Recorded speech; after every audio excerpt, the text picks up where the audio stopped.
देखा है नजदीक से, मैं उनकी बात कहता हूं मंच का आशीर्वाद लेते हुए आप सब तक ये बात पहुंचाता हूं। रचना का शीर्षक है बूंदाबांदी।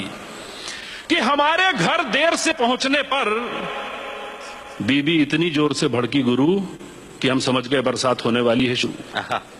जो गरजते हैं वो बरसते नहीं वाला मुहावरा जिन लोगों ने भी बाजार में फेंका है उन्होंने हमारी बीबी को नहीं देखा है। जो गरजते हैं वो बरसते नहीं वाला मुहावरा जिन लोगों ने भी बाजार में फेंका है उन्होंने हमारी बीबी को नहीं देखा है। बदलते हर मौसम का अंदाज उसके चेहरे से लग जाता है और आने वाले तूफान का पता तो उसकी आंखों से ही चल जाता है। उस दिन भी आंखों से ऐसे ही संकेत उभर कर सामने आ रहे थे और हम बचने के लिए बहानों की छतरी लगा रहे थे, पर हवा के थपेड़े छतरी को तार तार कर रहे थे, हम पे चौतरफा वार कर रहे थे। बिजली अचानक जोर से कड़की। कौन थी वो लड़की? बिजली अचानक जोर से कड़की। कौन थी वो लड़की? हमने कहा लड़की कौन सी लड़की? बताया तो काम ज्यादा है, आजकल ऑफिस में ऑडिट आया है। वो बोली अच्छा फिर कितने पैसे मिल जाएंगे इस ओवर टाइम के? क्या रेट है तुम्हारे यहां वर्किंग टाइम के?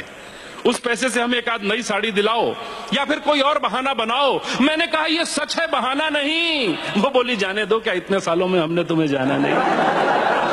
वो बोली जाने दो, क्या इतने सालों में हमने तुम्हें जाना नहीं? अब की बादल गरजे तो दोस्तों पे हो रहे थे खर्चे। महफिल जमाई होगी, पूरे महीने की तनख्वाह एक दिन में उड़ाई होगी। महफिल जमाई होगी, पूरे महीने की तनख्वाह एक दिन में उड़ाई होगी। मैंने कहा तनख्वाह खत्म हुए तो हफ्ता बीत गया, पैसों का कटोरा तो कब का रीत गया। अब की घुमड़ी घटाएं तो हम बताएं, ले दे के रह जाता है सिनेमा, है ना? आज कौन सा टाकिज घूम लिया? बच्चों की किस फरमाइश का खून किया? आज कौन सा टाकिज घूम लिया?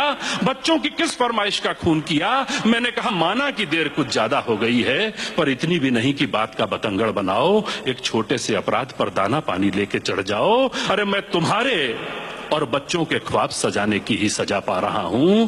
जिस देर से आने को तुम मेरी अय्याशी समझ रही हो, मैं उस वक्त में भी 4 पैसे कमा रहा हूं। मैं उस वक्त में भी 4 पैसे कमा रहा हूं। पूरा 1 महीना कुछ बच्चों को पढ़ाया है, तब जाकर आज का दिन आया है। लेके आप आया हूं तुम्हारे लिए दवाई और बच्चों के लिए किताब, और तुम समझ रही हो लड़की, सिनेमा, ताश और शराब। अब थम चुकी थी आंधी और शुरू होने वाली थी बूंदाबांदी। क्या बात है बाबा। अब थम चुकी थी आंधी और शुरू होने वाली थी बूंदाबांदी। माफ कर दो पत्नी बोली, हमने बेकार तुम पे शक किया, पर क्या बताएं ये महीना हमने कैसे जिया। तुम्हारा देर से आना एक बवाल उठा रहा था, मन में न जाने कैसे कैसे सवाल उठा रहा था। हमारे चारों ओर बनने लगा था कम हवा का दबाव, गजब था बादलों का जमाओ। पत्नी बोली इस कठिन दौर में पति भी दूर हो जाए और मन में एक विचार भी ना आए, अभी हम इतने एडवांस्ड नहीं हुए हैं। वाह वाह वाह। इस कठिन दौर में पति भी दूर हो जाए और मन में एक विचार भी ना आए, अभी हम इतने एडवांस्ड नहीं हुए हैं। भौतिकता ने भावना के पंख अभी इतने नहीं छुए हैं। अरे हम जी लेंगे थोड़े अभावों में, पर थोड़ी सी जान बची रहने दो प्यार के भावों में। ये कहकर वो गले से लग गई और गले लगते हुए उसकी एक आंख दवाई और एक आंख किताब पर थी। मेरी कमीज और उसका आंचल दोनों भीग रहे थे। बारिश पूरे शबाब पर थी, बारिश पूरे शबाब। बहुत अच्छा।